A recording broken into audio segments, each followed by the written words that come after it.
శ్రీ గురుభ్యో నమః. మద్గురుదేవులు చిన్నరామచంద్రయార్లు వారికి నమస్కరించుకుంటూ, సత్యానంద సత్యమార్లు వారికి నమస్కరించుకొని, శ్రీమద్భాగవత కృష్ణదేశికేంద్రుల వారు రచింపబడిన శక్తిద్వయ నిరాశకంబైన శుద్ధ నిర్గుణతత్వ కందార్థరుల నుండి 2వ అధ్యాయము గురు శిష్య అన్యోన్య దర్శనం నుండి 6వ కందార్థం, క్రమ సంఖ్య 27. మీరంతవారు గనుకనే చేరితి మీ పాదసేవ సిద్ధించుటకై, ఏరింతవారు జగమున లేరని నా మదికి దోచే లెస్సాగా వినుడి. ఆజ్ఞకు మీరా లేదు కనుగొనుడి. ఏ రీతి వినుమంటే నా రీతి వినియేదా, మీరానతివ్వండి తోరమౌయి బోధ లెస్సాగా వినుడి. ఆజ్ఞకు మీరా లేదు కనుగొనుడి. శ్రీ గురుభ్యో నమః. మద్గురుదేవులు శ్రీ శ్రీ పరమానంద శంకర నారాయణ స్వామి వారి పాదపద్మములకు నమస్కరించుకుంటూ, శ్రీమద్ భాగవత కృష్ణదేశికేంద్ర ప్రభువులచే విరచితంబైన శక్తిద్వయ నిరాశకంబైన శుద్ధ నిర్గుణ తత్వ కందార్థ ధరువులు 2వ అధ్యాయము గురు శిష్య అన్యోన్య దర్శనము నుండి 6వ కందార్థాన్ని విచారించుకుంటున్నాము. అంటే క్రమ సంఖ్య 27. క్రిందటి కందార్థములో గురుమూర్తి శిష్యునికి మొట్టమొదటగా సర్వత్రా నుండి ఉన్న అచల పరిపూర్ణ పరబ్రహ్మమును తెలియపరిచి, ఆ తరువాత లేని ఎరుకను సవిస్తారముగా తెలియపరిచి, ఆ తర్వాత లేని ఎరుకను విడిపించెదను అంటే లేకుండా చేసేదను. పరిపూర్ణమును లేని ఎరుకను తెలుసుకునేది ఎరుకే.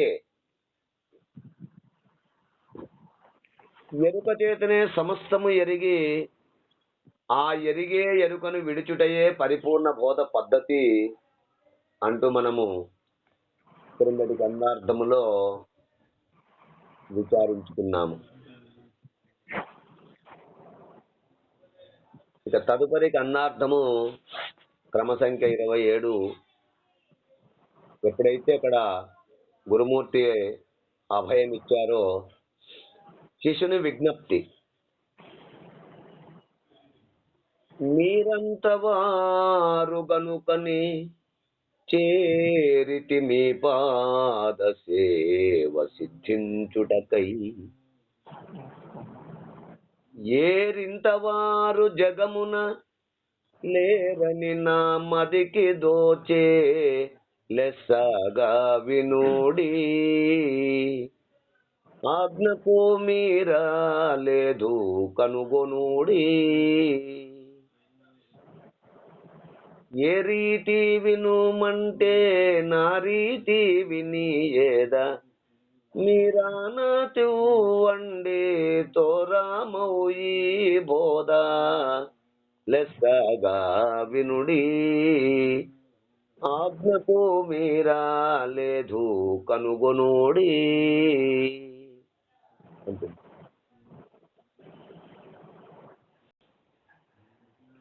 స్వామి, మీరంతవారు గనుకనే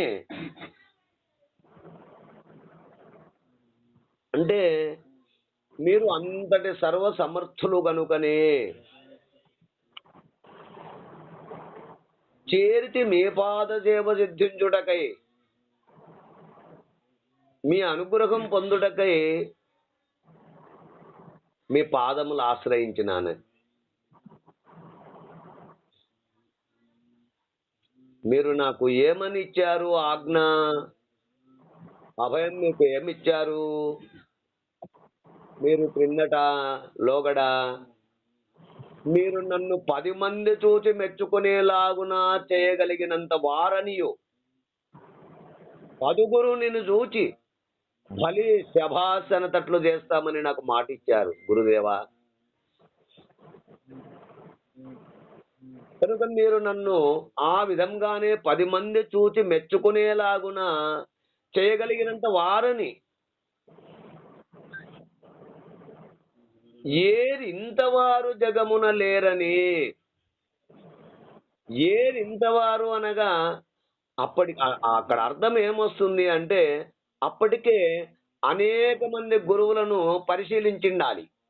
అంటే ఇప్పుడు మనము ఏరి అంటే బియ్యములో రాళ్ళు ఉన్నాయనుకో, ఆ రాళ్ళు బియ్యము కలిపి వండుకుంటే ఏమవుతుందంటే పండ్లు ఊడిపోతాయి.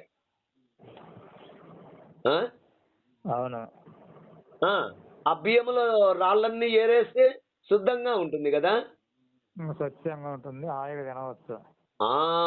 అట్లు నాకు ఎవరు గురుదేవులు ఎంత సమర్థవంతులు అని చెప్పని అప్పటికే ఆ గురువు మూర్తిని, ఆ పరిపూర్ణ గురువులు వెతుకుతూ ఆ పరిపూర్ణ దర్శనమయ్యేంత వరకు గురువులను అనేక మందిని తిరిగినట్లు అర్థమవుతుంది. అక్కడ అంతటి ఏరింతవారు జగమునా, ఈ జగమును నేను అనేక మంది గురువులను చూస్తూ వచ్చాను. నేను ఒకటి అడిగితే వారు ఒకటి చెప్పేవారు. ఇప్పుడు మీరు నాకు కరెక్ట్ గా నా సంశయాన్ని తీర్చగలరు, నా జన్మను తరించగలరని నేను ఏది జగమున ఇంతటి వారిక లేరని, మీకు సాటి అయిన వారు ఈ ప్రపంచములో మరెవ్వరూ లేరని నా మదికి తోచే. నా మదికి తోచే అంటే అనుభవపూర్వకంగా తెలుసుకున్నాను. నా మనస్సు నమ్మింది. అనుభవపూర్వకంగా, ఊరికి నమ్మడం కాదు.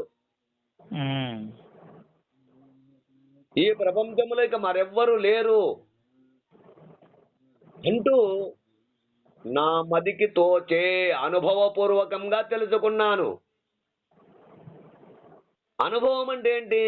ఒక 10 రాళ్ళు ఏరేస్తే కదా ఆ రాళ్ళలో రత్నం ఎక్కడుందని దొరుకుతుంది. అది అనుభవం. రాయి ఏదో రత్నం ఏంటో తెలుసుకోవడం.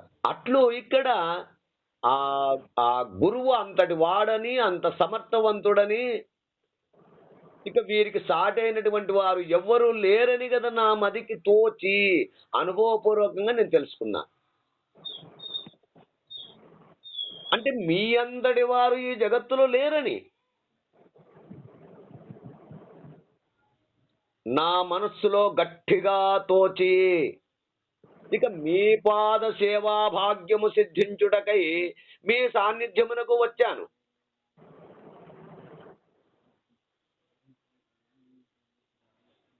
లెస్సాగా వినుడి, స్పష్టంగా ఎటువంటి అనుమానము లేకుండా చెబుతున్నాను.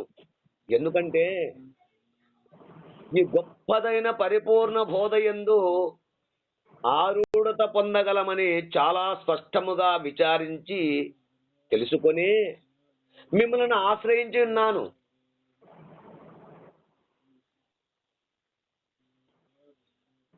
స్వామి, కనుకనే గురుపాద సేవా భాగ్యము దొరుకుట చాలా దుర్లభము.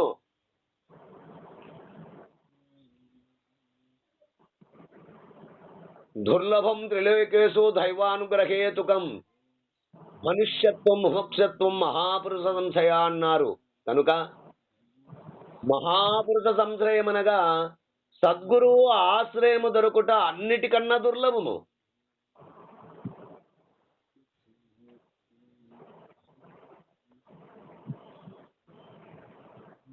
అందుకే యత్పాదరేను రైనిత్యం కోపి సంసార వారిసౌ సేతు బంధాయతే నాథా దేశికం త ఉపాస్మహే అని చెప్పబడినది.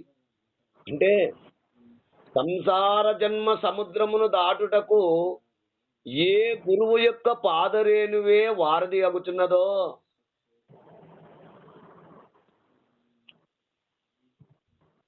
అట్టి సద్గురువుని సేవించవలను.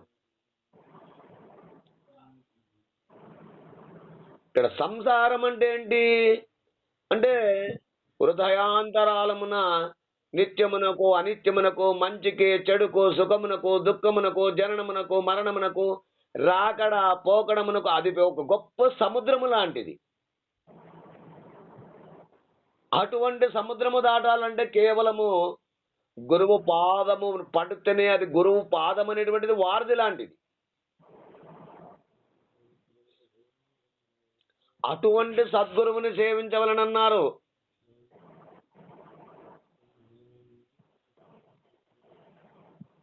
కనుక జన్మబంధము నుండి తప్పించుకొనుటకు ప్రయత్నము చేసే శిష్యునికి గురుపాద సేవా భాగ్యమునకు మించినది మరేదియూ లేదు.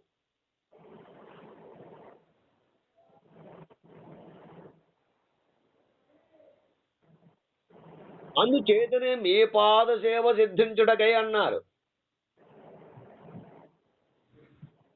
ఆజ్ఞకు మీరా లేదు కనుగొనుడే. మీరు శాసించిన విధముగా నేను జీవించగలుగుతాను. ఇందులో ఎలాంటి అనుమానానికి తావు లేదు. ఒకవేళ కావాల్సి వస్తే పరీక్షించండి. ఏ రీతి వినుమంటే ఆ రీతి వినియదా.